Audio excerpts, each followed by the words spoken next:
这台南市洪灾过了已经过外月的时间啊，虽然讲在台南市政府呢有来分慰助金，也毋过因为申请的面积无共，也有重复申请等等的问题，所以地书这流程有去前着。即马台南7股的区公所呢表示讲，目前是已经完成到83%，会当申请到8月29。若乡亲若准有问题，嘛会使来申请复审。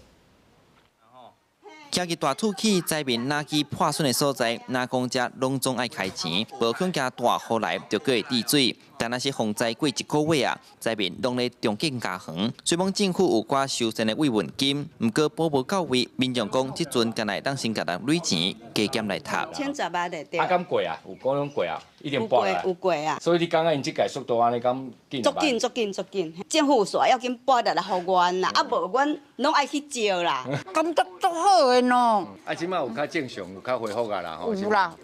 为了加速家园复原慰助金发放进度，台南市政府跨局处资源，嘛利用假日加班来审查。不过有未少案件，像徛假实际面积无到20平方公尺，煞申请超过20平方公尺的补助，也是共一个人重复申请。地书公所就要搁去会勘，影响核定速度。那以东西区7股来看，受理总案件拢总3110件，核发有2470件，无符合的有139件。星期五为止，目前大概有83%左右了。